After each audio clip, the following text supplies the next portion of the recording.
Bonsoir à tous. Dans les titres de ce 20h, la fin de la visite au Sénégal du président Adama Barrow. La Gambie et le Sénégal ont décidé d'élever leur niveau de coopération. Des partenariats stratégiques ont été signés en matière de défense et de sécurité, de tourisme également. Le poisson se fait rare dans le panier de la ménagère. Depuis quelques semaines, les Sénégalais en trouvent difficilement. Et si c'est le cas, il coûte très cher. Nous verrons pourquoi dans ce journal. Et de Alain Gomis remporte l'étalon de Yenenga pour son film Félicité. Le palmarès de la 25e édition du plus grand rendez-vous africain du cinéma et de la télévision est tombé il y a un moment.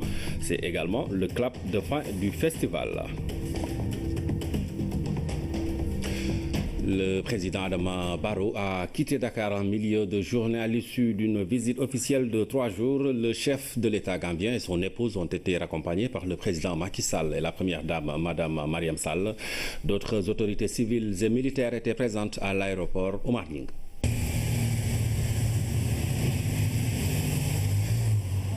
Ainsi, le président Adama Barrow quitte le Sénégal au bout d'une visite officielle de 3 jours. 72 heures qui ont révélé une entente cordiale entre les deux chefs d'État, à l'image des liens qui unissent les deux peuples. Comme à l'arrivée, la République s'est mobilisée autour du président Macky Sall et de la première dame, Madame Mariam Sall, pour raccompagner le président gambien et son épouse.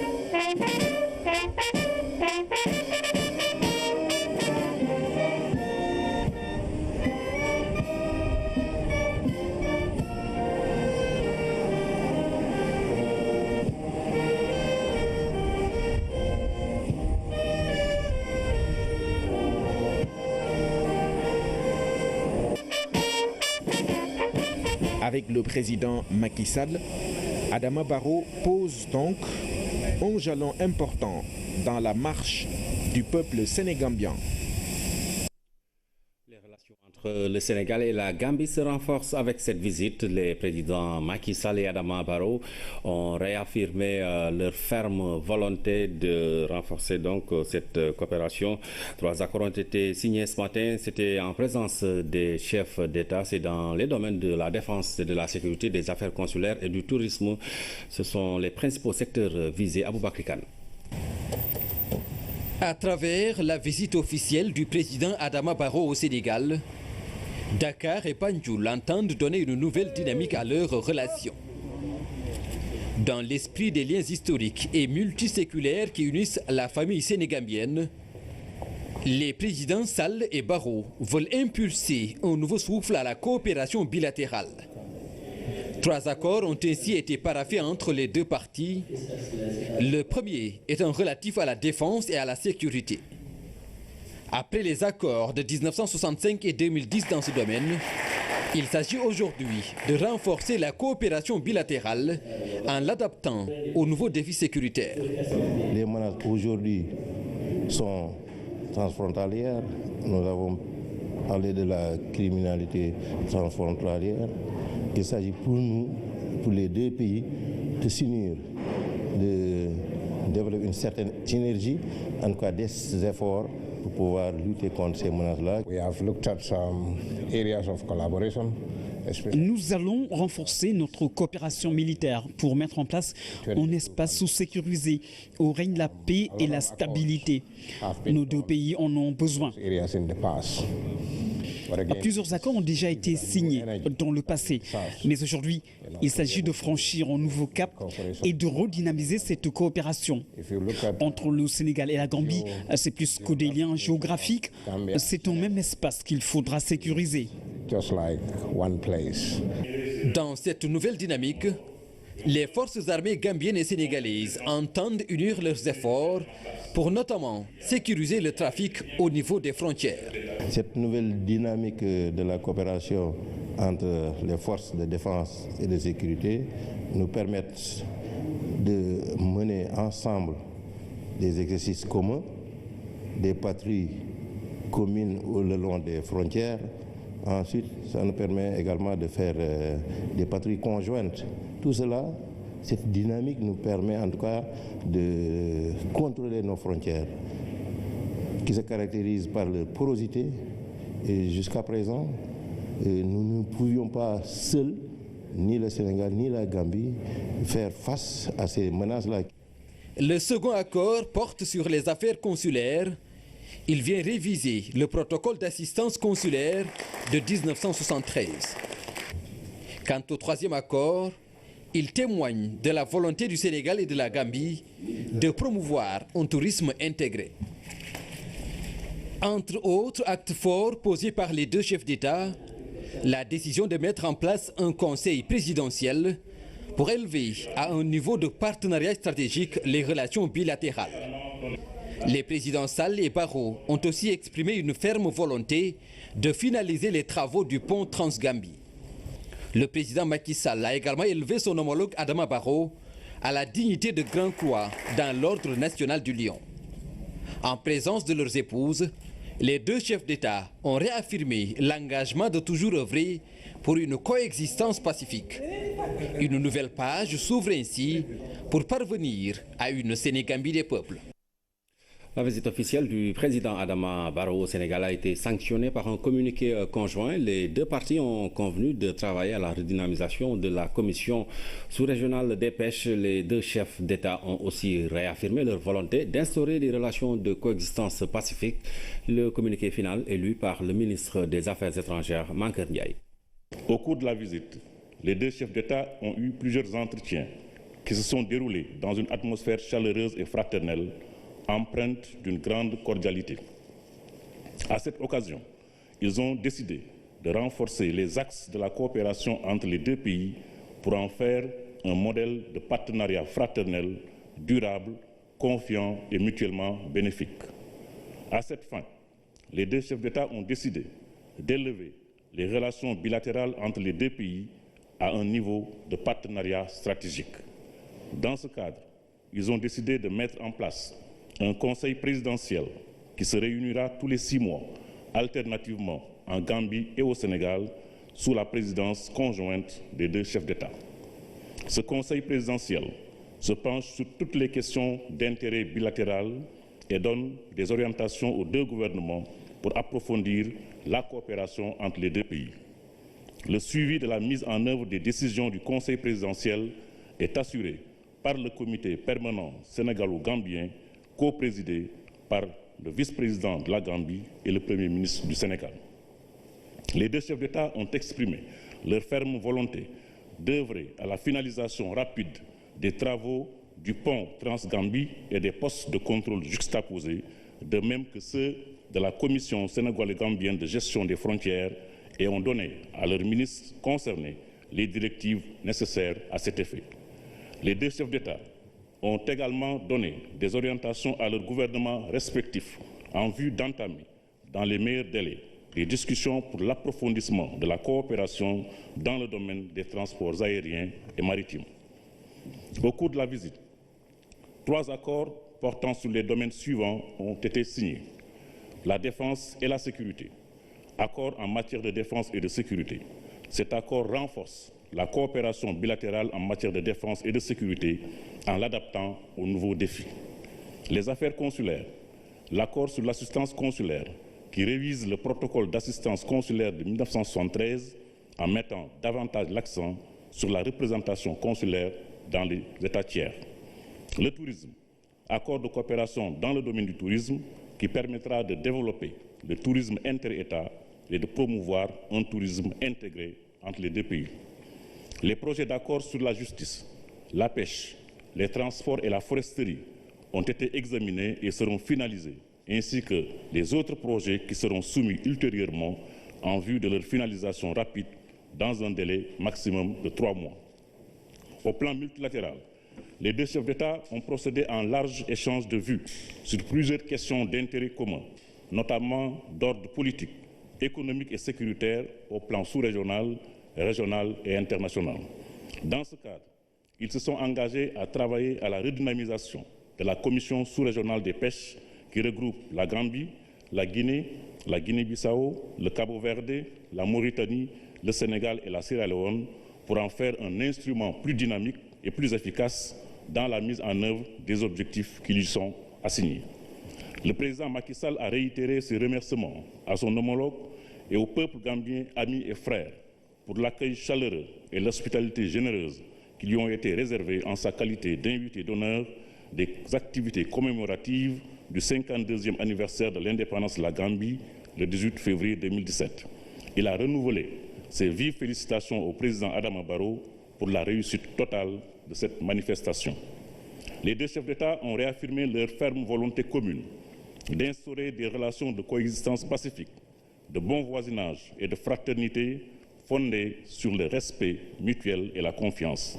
À ce propos, le président Adama Barrow a annoncé la levée officielle de toutes les restrictions sur la pêche maritime et fluviale qui avaient été imposées aux acteurs sénégalais de la pêche opérant en Gambie.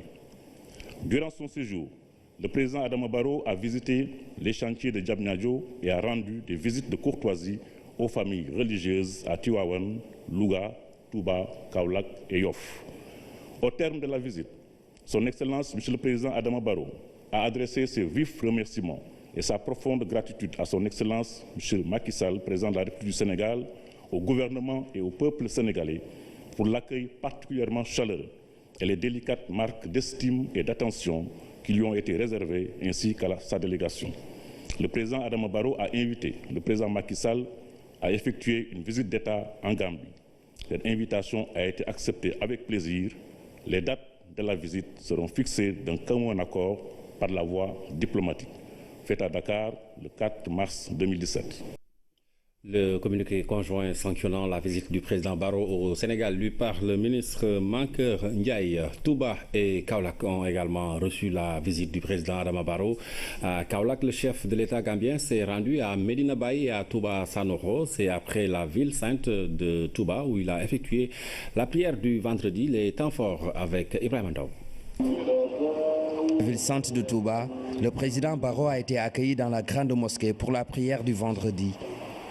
Après avoir effectué les 2 rakas, le président gambien s'est rendu à la résidence Khadim Rassoul, accompagné du khalife général des Mourides, Cheikh Sidi Mokhtar Mbacké. Une visite au pas de reconnaissance. Pendant la campagne présidentielle gambienne, nous étions venus ici accompagnés d'un disciple mouride pour solliciter les prières du khalife général Cheikh Sidi Mokhtar Mbacké.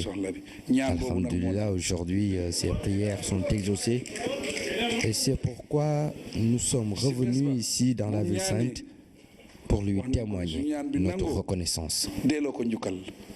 Touba est une ville bénie par son fondateur, Serigne Touba Mbacké Khadim Rassoul. C'est pourquoi toute personne qui y passe pour solliciter des prières, ces prières sont exaucées par la grâce divine. Et aujourd'hui, le président gambien en constitue une parfaite illustration. Après avoir reçu les prières du khalife, encore dans les airs, cap sur Kaolack. Et le voilà qui arrive à bord de l'hélicoptère présidentiel. Moins d'une demi-heure seulement aura suffi pour atterrir au stade Lamine Gueye de Kaolack.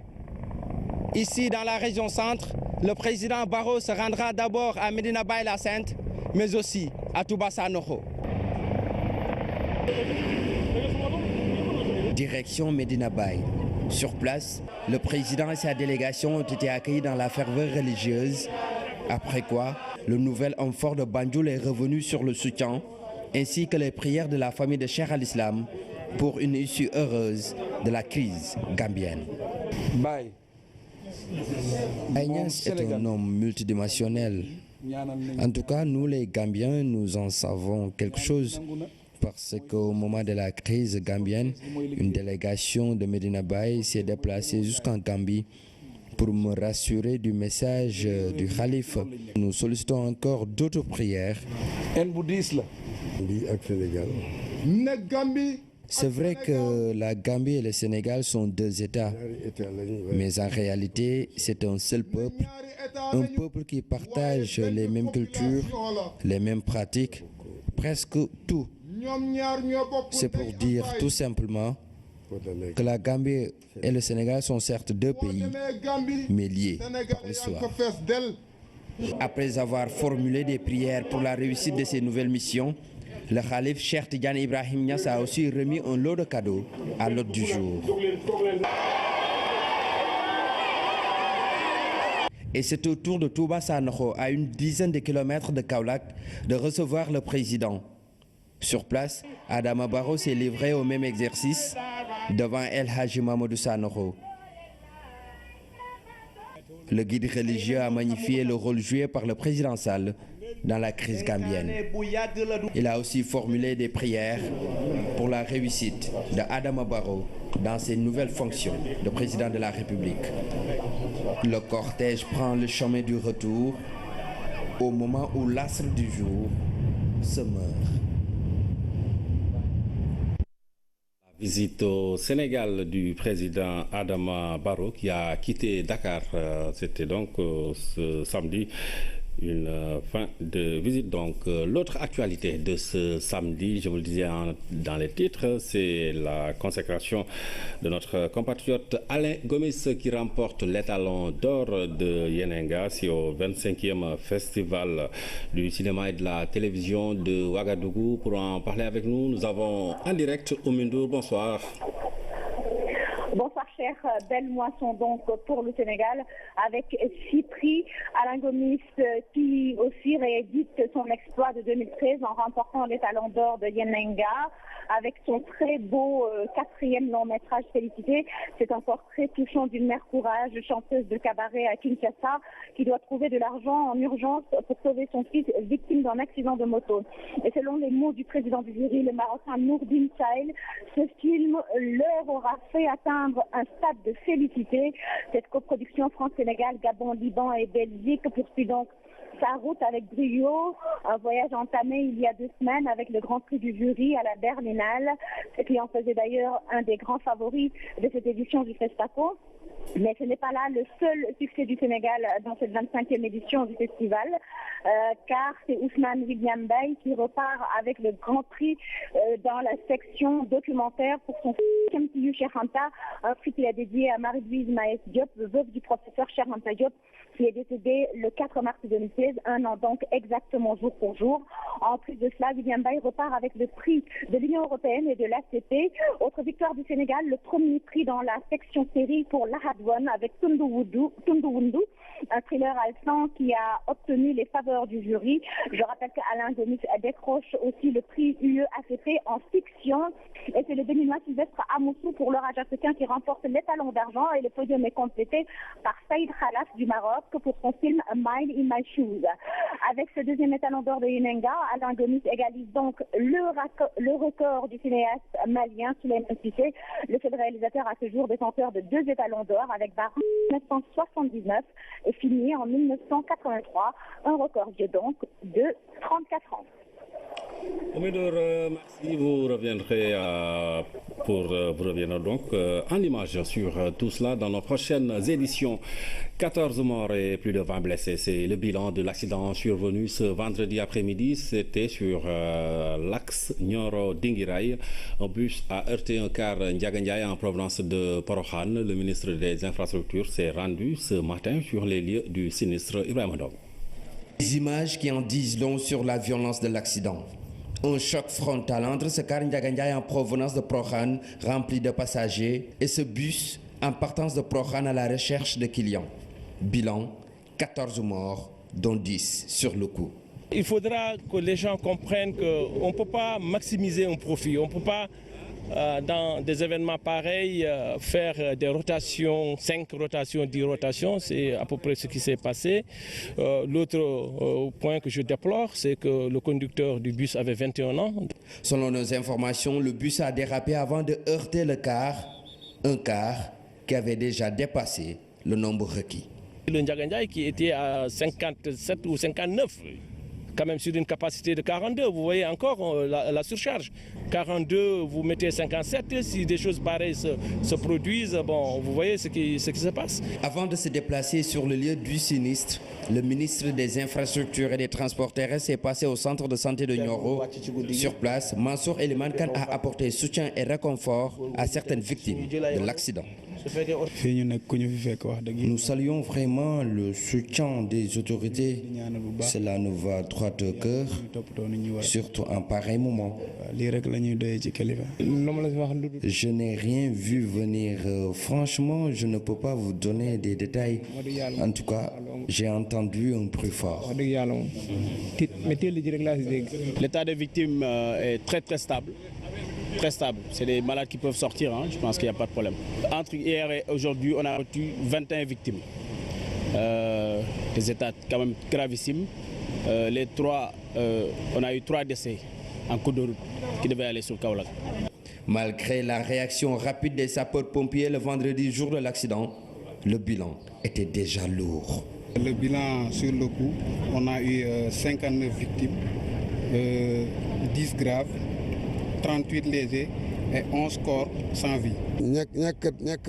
Nous déplorons vraiment le comportement de certains chauffeurs, des chauffeurs qui veulent se faire de l'argent en un temps record. Une situation qui est souvent à l'origine de conséquences désastreuses, comme on le voit aujourd'hui. Les surcharges pendant les événements religieux sont souvent fréquentes. Désormais, des mesures seront prises pour faire face à cette situation selon les autorités. Pendant ce temps, une partie de ce car immatriculé DK 1564N s'est transformée en ferraille.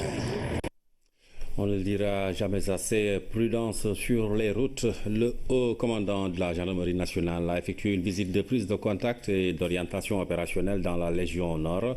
Une inspection de 3 jours du général de division Maïsagnan qui a fait l'état des lieux des forces de gendarmerie déployées à travers le territoire national. Aminata Mbengfal.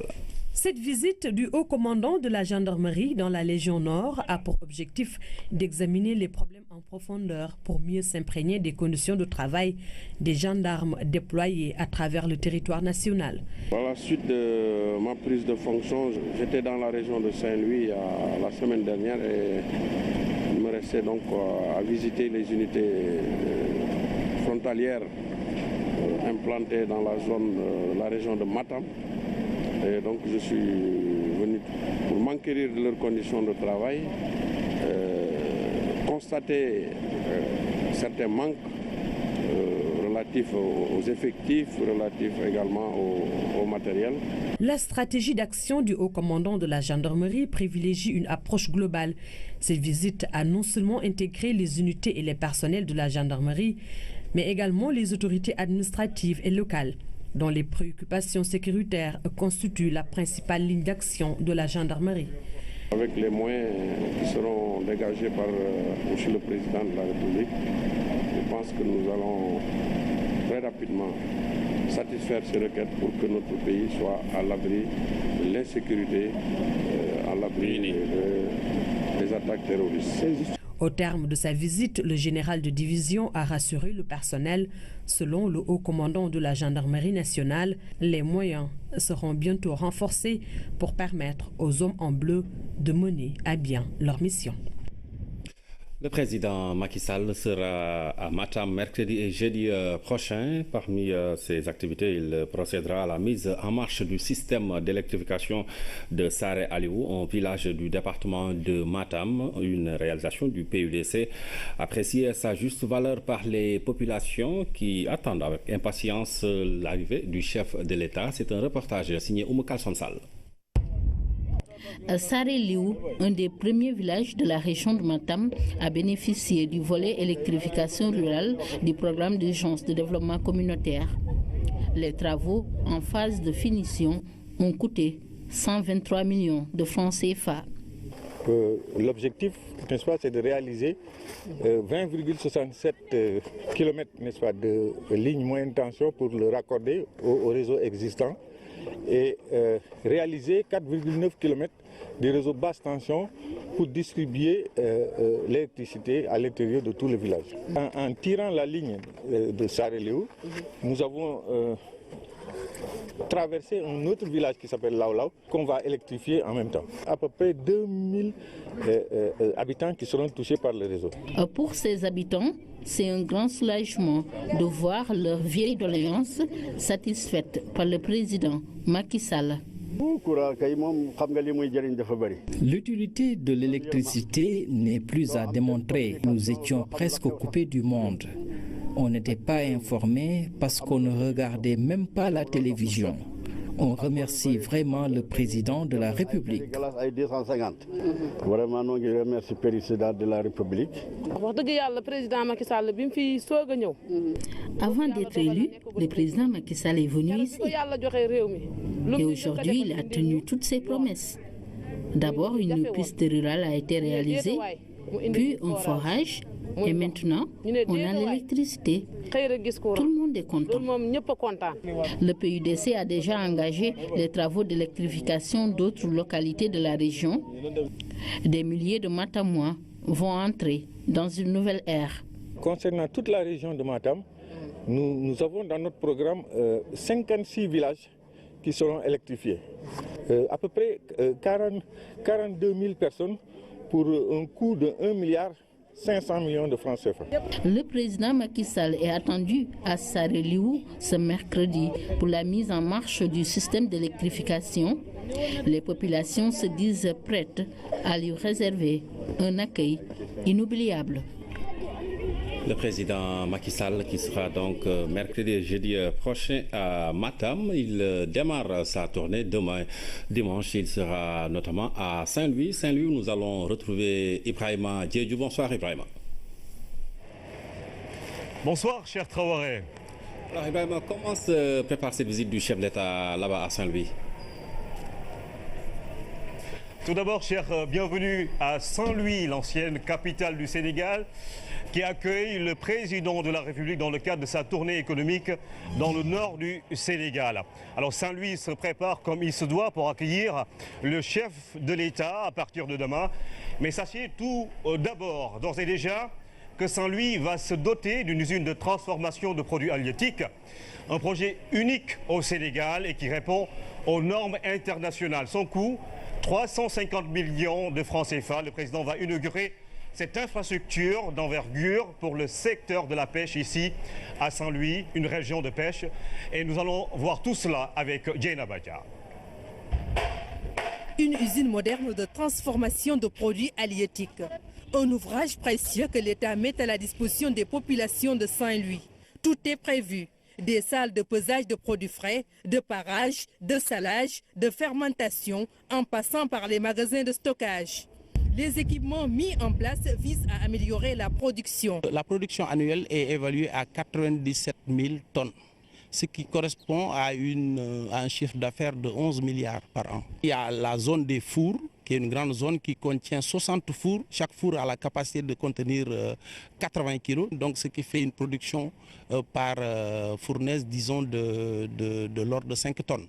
Et nous avons une grande aire de séchage qui fait plus de 1500 m² de séchage. Et nous avons également une autre zone qu'on appelle la zone d'épiolage, qui permet, une fois que le produit est grillé, de le préparer avant d'aller dans la zone d'emballage pour ensuite transiter vers la zone de stockage et enfin finir dans la zone de stockage et de commercialisation. L'usine va créer plus de 600 emplois permanents.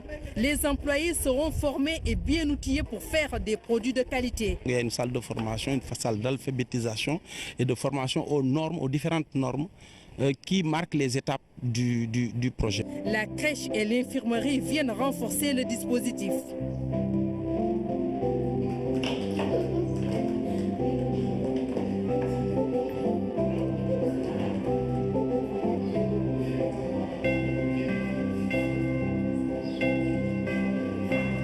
Auparavant, le site était occupé par des femmes qui s'activaient dans la transformation de produits halieutiques avec des moyens rudimentaires. Les conditions d'hygiène et de sécurité étaient précaires.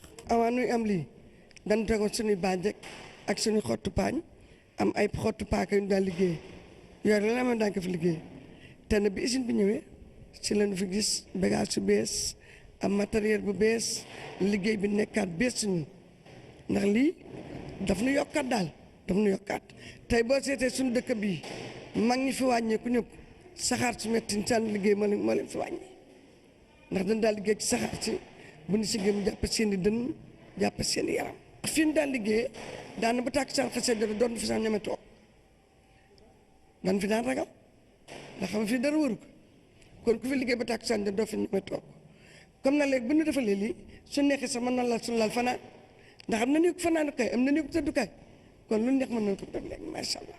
L'usine de Goroumbach, sur la langue de Barbarie, répond aux normes de qualité requises. Tout ça, ça a été pris en compte par rapport à la proximité de la mer et du fleuve.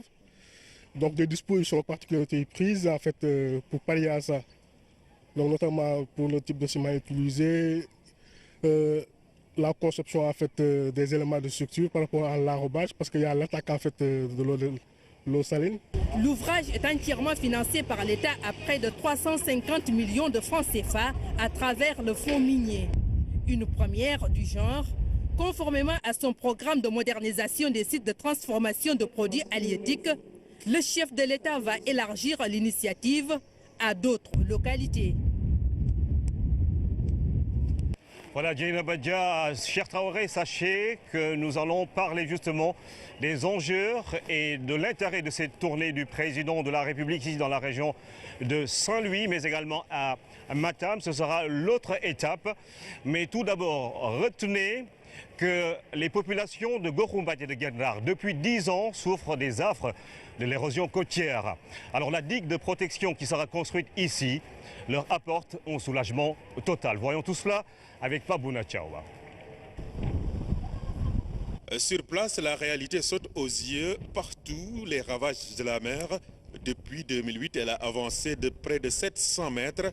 Des centaines de maisons ont été englouties et d'autres ont résisté difficilement à l'assaut des vagues. bu géej gi aaya da ngay gis géej da ngay gis kër yi ni muy génn da ngay gis kër yi xeer yi ni muy génn ko nga xam ne lii ay kër la woon. Même là-bas, il y avait des maisons, mais elles ont disparu. La mer a fait beaucoup de dégâts. Regardez, tout est détruit, nos bagages et tout. Mais géej gi day ñëw léegi à chaque année day ñëw moom amul arrêt moom day ñëw heure bu ñëwee nag moom day def ay motif lay def ay dégâts rek lay def. La digue de protection dont les travaux seront lancés par le président de la République sera longue de 3,5 km pour une valeur de 3,7 milliards de francs CFA, va fortement soulager les populations. Elles sont désemparées. Le président de la République, son Excellence Macky Sall, a donné des instructions au gouvernement pour que des mesures soient prises pour faire face en tout cas à ce phénomène quand même qui commence à prendre de l'ampleur. C'est ainsi qu'une mission conjointe a été organisée donc par le ministre en charge de l'hydraulique et son homologue de l'environnement et a recommandé la mise en place d'un ouvrage de protection des quartiers qui sont touchés donc, par ce phénomène. C'est en tout cas ce qui explique, ce qui motive en tout cas la construction d'un ouvrage de protection que nous appelons ouvrage de protection donc des quartiers de la langue de Barbarie. Dans les quartiers de Goroumbach, Guet-Ndar ou encore Santhiaba, la reconnaissance des populations est débordante. C'était la première fois que le président de la République ñëw fii langue Barbarie di dem ba frontière. C'est la première fois qu'un président de la République nous rend visite et cela veut dire qu'il est conscient de nos difficultés.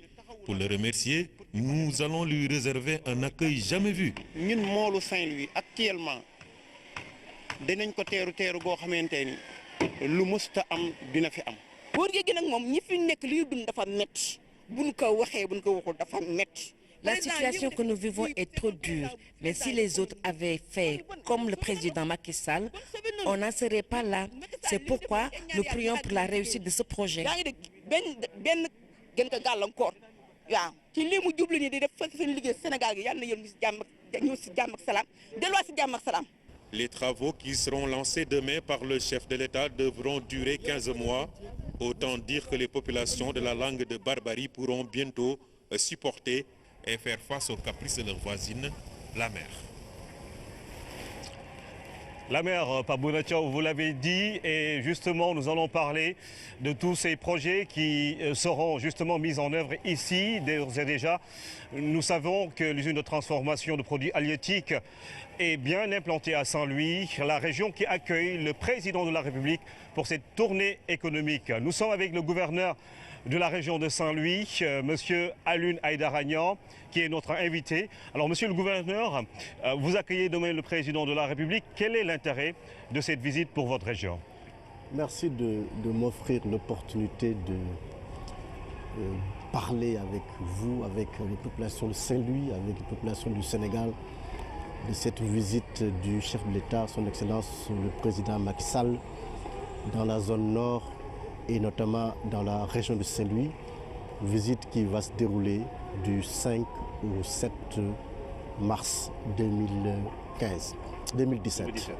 C'est une tournée économique qu'il entame pour inaugurer des infrastructures hydrauliques, pour inaugurer des aires de transformation de produits halieutiques, pour poser la première pierre des travaux de réalisation de la digue de production de la langue de Barbarie sur 3,5 km, pour visiter des exploitations agricoles, Sénèque India dans le Mal, un projet sénégalo-indien, pour activer la dorsale électrique de l'île à Morphil, pour déployer les équipements post-récolte du PUDC dans la région de Saint-Louis, à Podor, et enfin pour lancer les travaux de désenclavement routier de l'île à Morphil. Alors justement, sur ces différents projets, il y a un projet qui sans doute, puisque Saint-Louis est entouré par la mer et le fleuve, qui va faire la satisfaction des populations, c'est l'usine de transformation des produits halieutiques à Gorumbath. Alors, quelle perspective permet justement ce projet aux populations de Saint-Louis?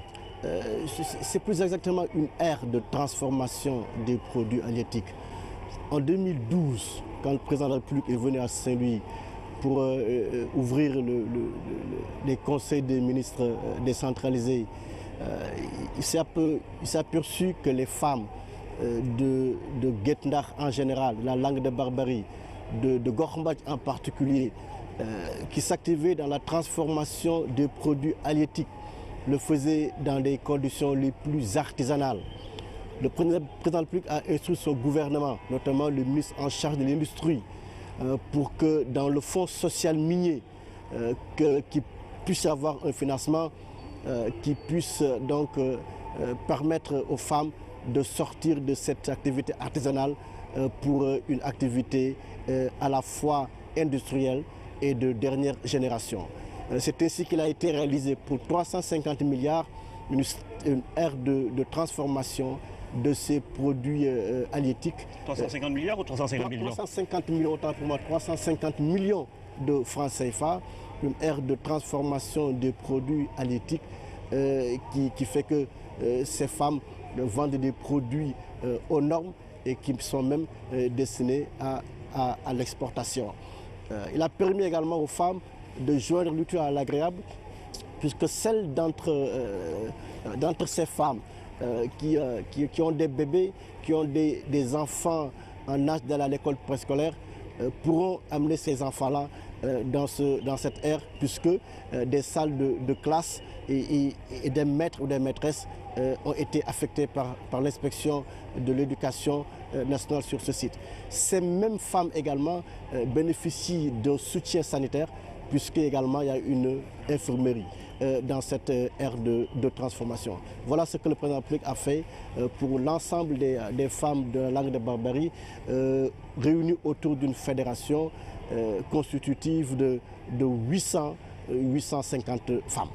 Autre volet de cette visite, c'est l'érosion côtière, Gorumbath et Guet-Ndar. Nous sommes en face justement de ces deux quartiers de pêcheurs.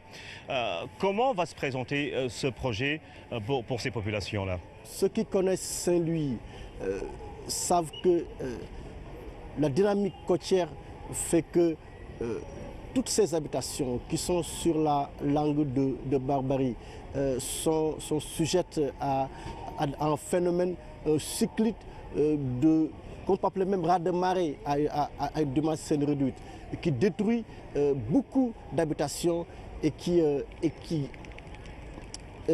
impacte négativement sur l'activité économique. Ce phénomène dure depuis très longtemps, depuis 60.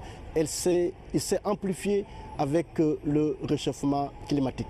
Le président de la République a décidé d'aider, de soulager ces populations, puisque ceux qui ne savent pas, la langue de Barbarie est peuplée c'est la plus grosse population de Saint-Louis.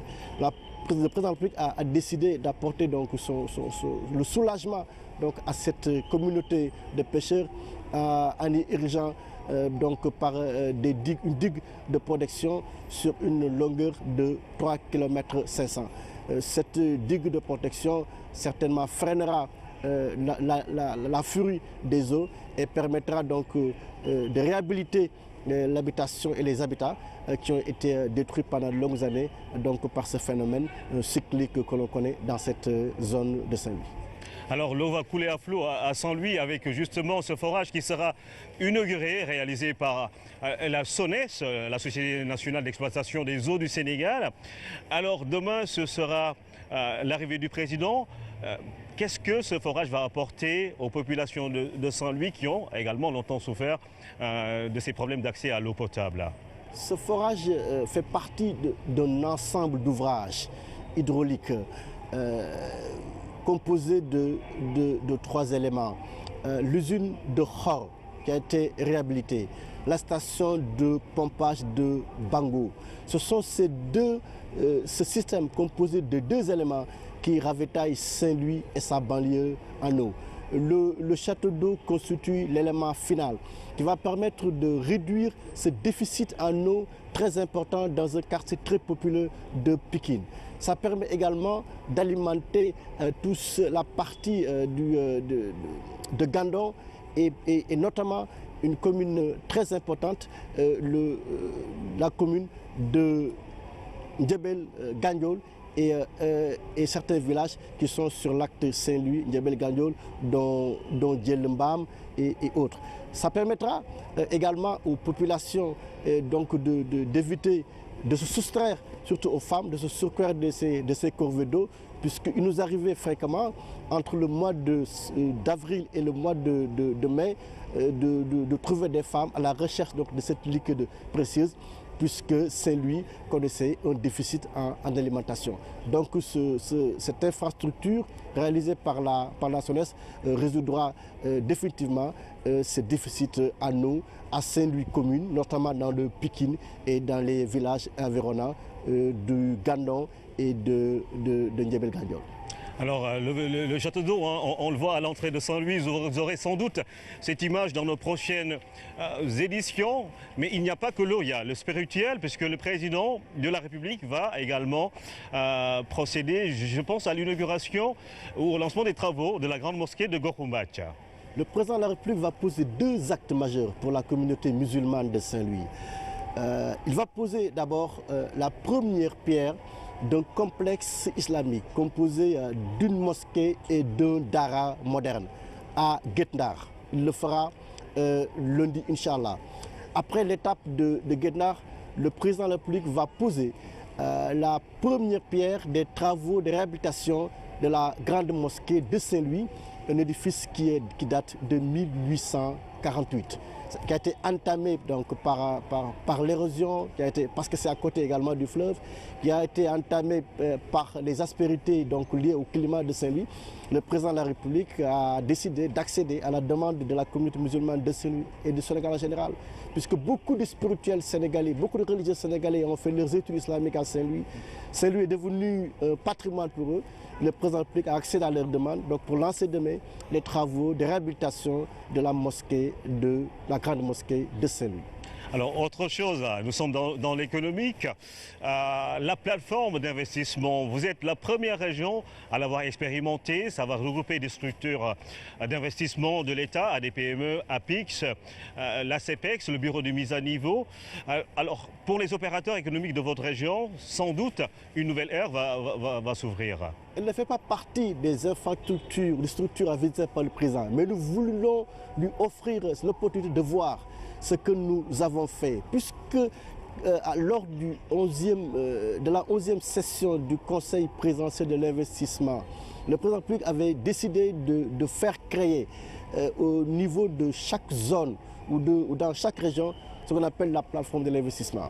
Nous avons saisi cette recommandation pour demander au directeur général de l'APIX de faire de Saint-Louis la première plateforme de l'investissement. Il accède à notre requête à la seule condition que nous lui offrons cet espace dédié à cette activité-là. Ce que nous avons fait à l'intérieur de la gouvernance. Aujourd'hui, c'est une plateforme qui est pratiquement prête, qui va accueillir toutes les structures d'appui. Vous l'avez tantôt rappelé, APIX, ACEPEX, ACEPEX, bureau de mise à niveau, et toutes ces structures également d'appui au financement.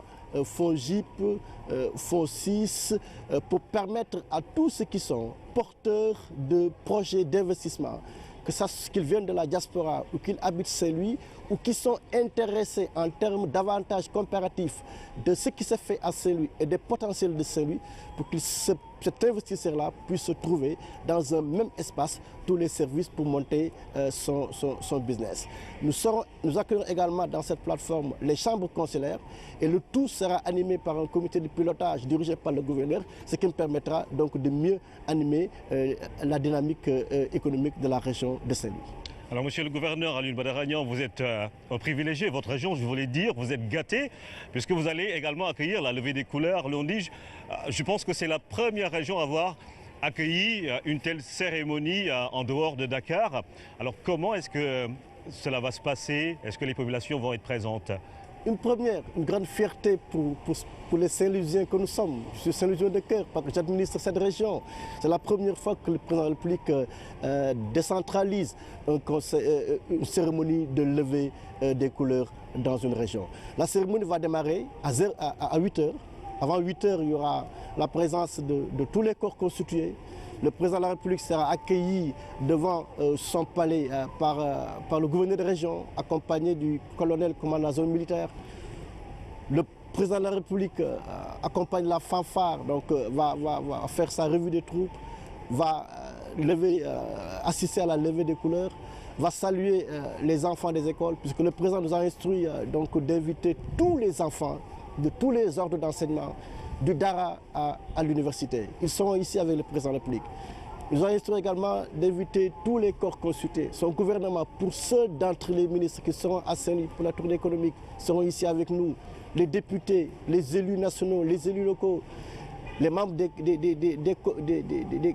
assemblées, des collectivités territoriales, des chambres de métiers, chambres de commerce, le CRD, son administration, toutes les populations dans ces différentes composantes seront ici le lundi à 8 h pour assister à cette première à Saint-Louis et cette première dans le Sénégal.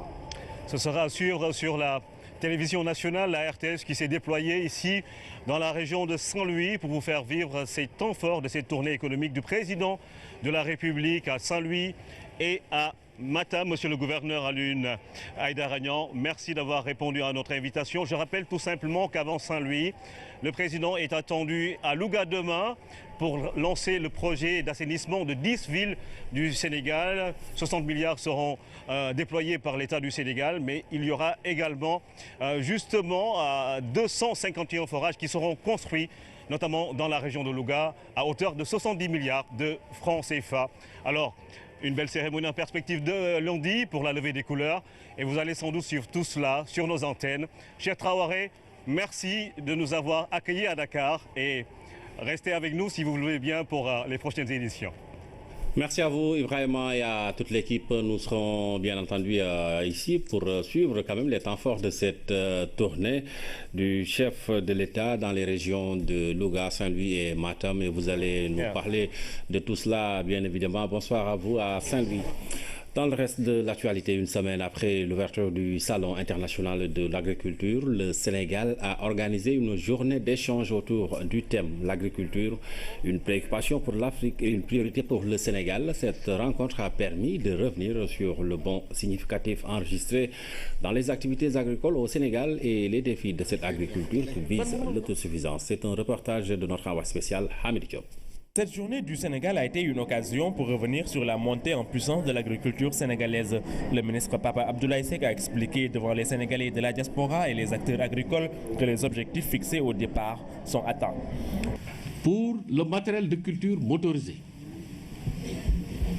composé de tracteurs, sonneuses, batteuses, etc., on est à une subvention de 60%. 91 000 tonnes, jamais enregistrées. Et par rapport au démarrage du PSE, c'est une croissance de l'ordre de 34%. Et on a aussi enrichi l'assortiment des produits destinés à l'exportation.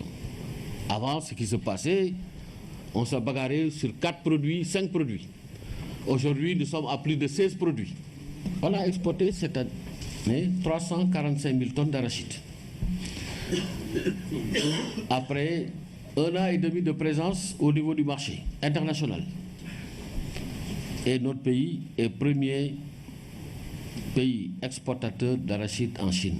Pendant presque 3 tours d'horloge, les interventions ont permis de discuter du thème « L'agriculture, une préoccupation pour l'Afrique, une priorité pour le Sénégal ».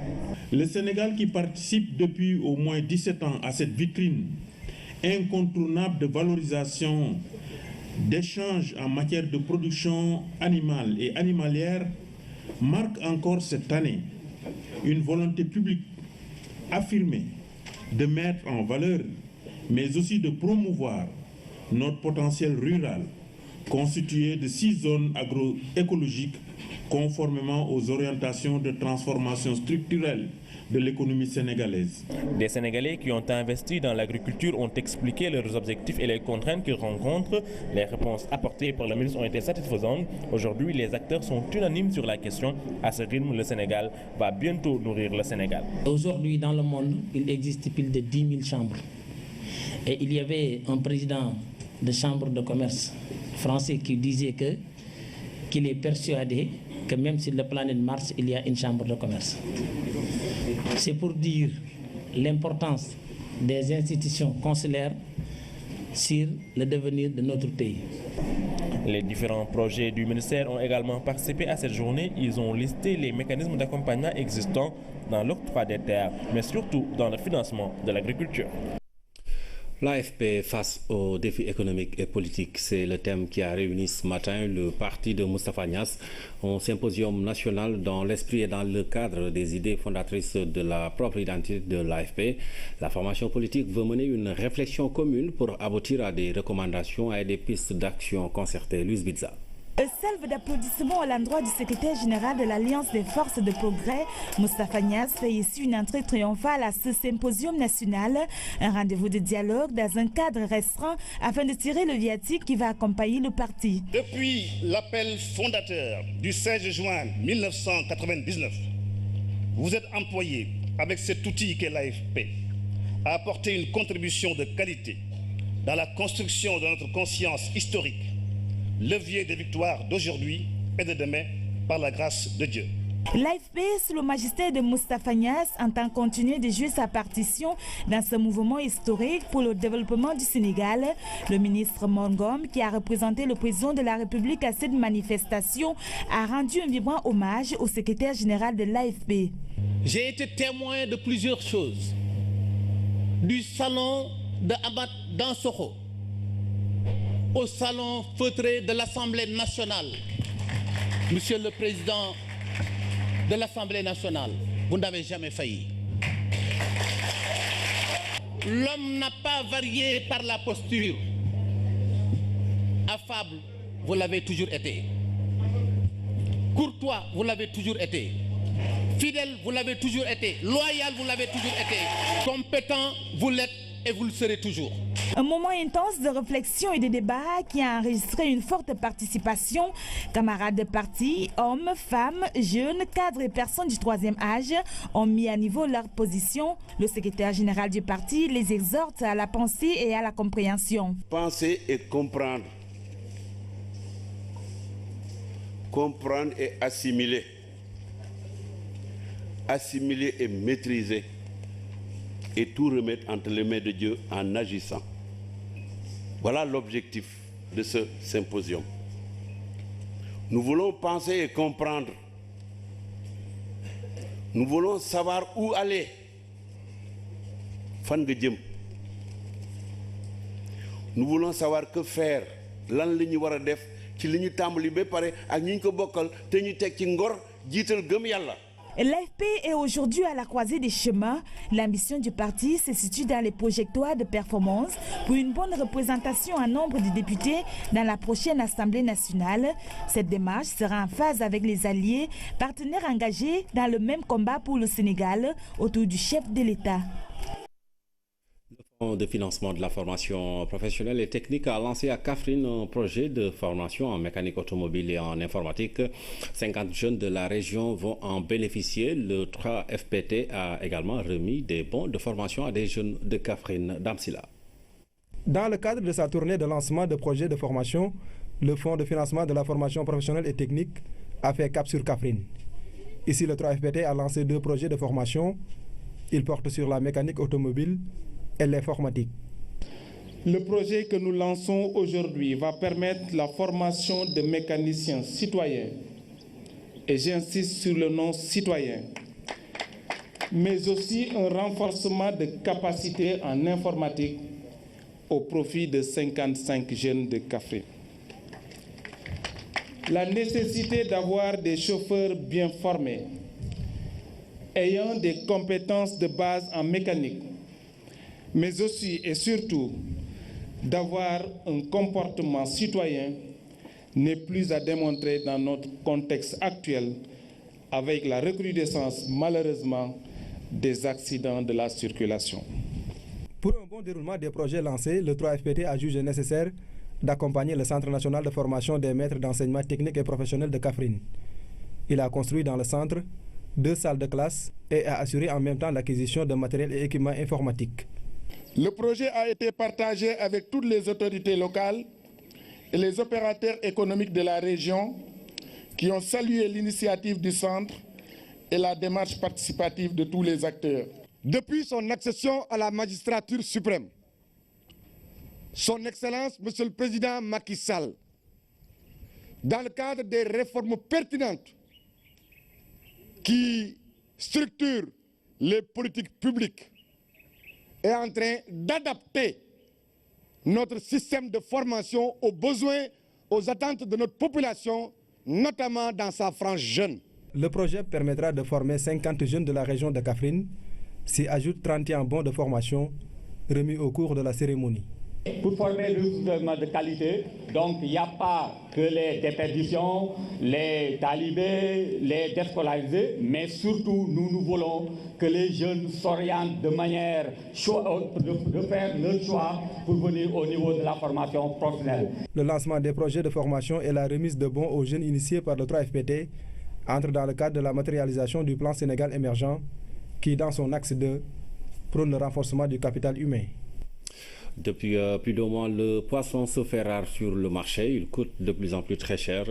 Vendeurs et clients s'entendent difficilement sur les prix. Au-delà des conditions expliquées par les pêcheurs, le constat est que les ressources en poisson s'amenuisent de jour en jour. L'Étieboudjen national va forcément subir l'impact du manque de poissons frais. Sur le marché, le peu de poissons disponibles coûte très cher. Partout au Sénégal, il y a un manque criard de poissons. Le yaboïdas coûte cher. De 4 000 francs la caisse, elle est passée à 22 000 francs. Le yaboï maroc, n'en parlons pas. Avec 5 000 francs CFA, impossible de trouver du bon poisson. Le yaboï était le poisson le plus accessible. Il faut débourser 300, 400, voire 500 pour l'avoir. À Soumbédioune, le vieux pêcheur à l'UNSAR n'a que ses yeux pour constater la rareté du poisson. Ces ressources qui s'amenuisent année après année, les pêcheurs reviennent souvent de la mer avec peu ou pas de poisson. Il y a une course effrénée aux poissons. Les chalutiers pêchent de manière exagérée. Aussi, les pêcheurs artisanaux utilisent les moyens peu orthodoxes. Ainsi, la mer est pillée tous les jours, ce qui fait que le poisson se raréfie. En plus, à cause des intermédiaires, les coûts flambent. Les prix ont doublé et même triplé, ce qui crée forcément des malentendus entre clients et vendeurs. Le kilo de ce poisson frais coûte 3 000 francs alors qu'il était auparavant à 1 200. J'ai eu des déconvenues avec des clientes parce qu'elles ne comprennent pas la cherté du poisson. Les prix ont triplé. C'est dur. J'avais l'habitude d'acheter à Soumbédioune, mais là-bas, il n'y a absolument rien du tout.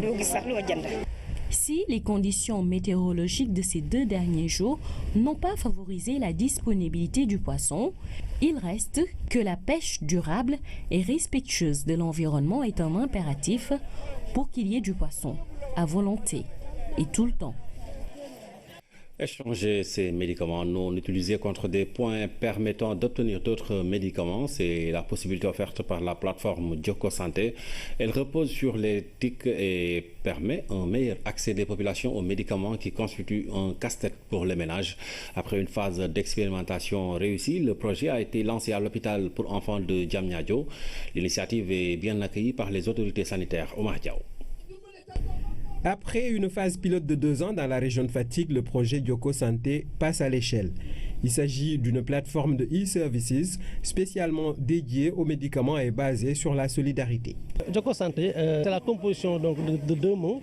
Donc c'est le mot Jokolante, en wolof qui veut dire donner et recevoir, et santé. C'est à l'hôpital des enfants de Diamniadio que le projet est officiellement lancé. L'administration de cet établissement de soins mesure le poids des médicaments dans la chaîne hospitalière. 50% des dépenses des ménages de santé en zone urbaine sont des dépenses liées aux médicaments. Et ces dépenses sont de 75% en zone rurale. Donc les médicaments occupent une part extrêmement importante dans la prise en charge du malade. Le système repose sur des principes d'économie circulaire et croisée. On peut échanger ces médicaments non utilisés contre des points qui serviront à l'achat d'une nouvelle ordonnance. Les points sont équivalents à la valeur financière des médicaments. 1 franc CFA égale à 1 point. Et une fois que vous aurez une nouvelle ordonnance, peut-être 2 mois ou 3 mois plus tard, au lieu de payer donc, cette nouvelle ordonnance-là avec de l'argent, vous allez le payer avec des points. À travers la RSE, les entreprises peuvent attribuer en toute sécurité des points qui vont servir à des malades indigents. Cette plateforme pourra permettre, dans le cadre de la RSE, pendant ces cas sociaux, et ça améliore la solvabilité du malade, ça améliore les charges en termes de prise en charge sociale de l'hôpital. Et tout le monde peut acheter des points et s'offrir ainsi une sorte d'assurance sur les médicaments. Les gens pourront acheter eux-mêmes leurs points, ça veut dire qu'ils peuvent épargner peu à peu. Quelqu'un qui est à Dakar peut acheter des points et les envoyer au village. Les initiateurs de ce projet ont déjà remporté des prix. Mais cette reconnaissance n'aura de retentissement que si la plateforme aide les Sénégalais à mieux accéder aux médicaments et à une meilleure santé en général. Voyons l'actualité internationale sous forme de brèves illustrés. Nous irons aux États-Unis et en Égypte, mais démarrons par la Gambie avec la réintégration au sein de l'armée de soldats condamnés pour préparation de coup d'État. C'était sous l'ère Jammeh. C'est un récit de Seydina Lufal. Le président gambien Adama Barrow a autorisé la réintégration au sein de l'armée de 6 militaires condamnés pour préparation de coup d'État contre son prédécesseur Yahya Jammeh. Les 6 hommes avaient été condamnés par un tribunal militaire en 2015, dont 3 à la peine de mort. Ils ont repris leurs activités au sein de l'armée. Décembre 2014, un groupe d'hommes lourdement armés avait attaqué le palais présidentiel de Banjul, mais avait été repoussé par des forces loyalistes. En Égypte, 4 personnes membres d'une cellule terroriste qui préparait une attaque près du Caire ont été tuées dans un échange de tirs avec la police dans le sud de la capitale. Plusieurs attaques djihadistes revendiquées par le groupe État islamique implanté dans le Sinaï ont récemment secoué l'Égypte. La police a régulièrement fait état ces derniers mois d'opérations visant des groupuscules armés. Le président américain Donald Trump a accusé ce samedi Barack Obama de l'avoir mis sur écoute avant l'élection présidentielle. Trump a lancé cette accusation sans donner de détails ni de preuves. Une accusation qui intervient au moment où son administration est bousculée par de récentes révélations sur des contacts entre l'entourage de Donald Trump et des responsables russes pendant la campagne présidentielle et entre son élection et sa prise de fonction. Retour chez nous avec le ministre des Sports qui concrétise une promesse faite en décembre, celle de recevoir l'ancienne gloire de Gorée. Jean-Pierre Sène, le footballeur de la première équipe nationale du Sénégal, a été honoré. C'était devant sa famille, ses amis et tout le monde du sport. Fatoumata Sawade. Après la NPS, le ministre des Sports a rendu hommage à l'ancienne gloire du football sénégalais, Jean-Pierre Sène. Une cérémonie empreinte d'émotion. L'ancien footballeur de la toute première équipe nationale du Sénégal de 1960 a été éloigné des terrains de foot suite à un accident. L'ancien de l'US Gorée a perdu un œil en recevant un ballon sur le visage, un destin qu'il a accepté. Quand j'ai eu ce malheureux accident, en un mois, parce que je devais faire une convalescence de 2 mois, je venais juste d'entrer à la RTS. J'ai dit à mon père, papa, il faut que je continue pour aller apprendre mon métier. Le football m'a abandonné. Sa foi, sa capacité de dépassement, sa force de caractère et sa personnalité l'ont aidé à traverser et à triompher de cette dure tragédie. Il sera ensuite recruté à la radiodiffusion-télévision du Sénégal comme technicien de son. À la RTS, je lui dois tout. Une partie de ma jeunesse, je l'ai passée à la RTS. Et la RTS, j'ai eu la chance, et peut-être le malheur aussi, j'ai passé tout mon temps au service du centre de modélation. On ne m'a jamais affecté. Mais la RTS, ils m'ont amené en France faire des stages. 2 fois. La RTS, ils m'ont amené au Maroc pour faire un stage. La RTS, ils m'ont amené au Caire, Égypte, en 88, mon dernier stage. La RTS m'a amené à la Mecque. Je dois tout à la RTS. Jean-Pierre Sène, un perfectionniste, il est compté par ses collègues. Il est arrivé à la radio assez jeune, environ 19-20 ans. Et il a fait tout son cursus à l'intérieur de la radiodiffusion nationale du Sénégal. Juste après l'indépendance du Sénégal dans les années 60. Mais il fait partie de ces jeunes qui sont venus avec beaucoup d'intelligence, mais avec beaucoup d'opiniâtreté et de capacité de travail. Il avait une assiduité extraordinaire, un esprit professionnel et surtout il aimait ce qu'il faisait. Pour sa famille, c'est un père et un oncle présents et affectueux. Ce geste vient à son heure. Je remercie vraiment le ministre Matarba qui a vraiment pris l'initiative d'honorer vraiment les anciens gloires, notamment mon oncle Jean-Pierre Sène, que je nomme l'humidité personnifiée. Franchement, je suis vraiment ému, je ne trouve pas vraiment les mots, mais bon, c'est un exemple pour les générations futures. Tu vois. Tout mon souhait aujourd'hui, c'est de faire en sorte que ce qui a été fait ici, qu'on puisse le déplacer jusqu'aux HLM, au niveau de la mairie, pour vraiment nous sargal. L'homme Jean-Pierre Sène, c'est un homme intègre, travailleur, il a été un brillant technicien. Une promesse tenue par le ministre des Sports qui n'a pas manqué de lancer un appel à la cohésion aux sportifs. Pour qu'on mette tout en œuvre pour avoir le comité consultatif qui va regrouper l'ensemble des disciplines, surtout les doyens, les dirigeants, pour pouvoir accompagner efficacement notre sport. L'association des anciennes gloires et celle de la presse sportive, la Fédération sénégalaise de football et le CNOS vont mener la réflexion pour la création d'un musée du sport au Sénégal.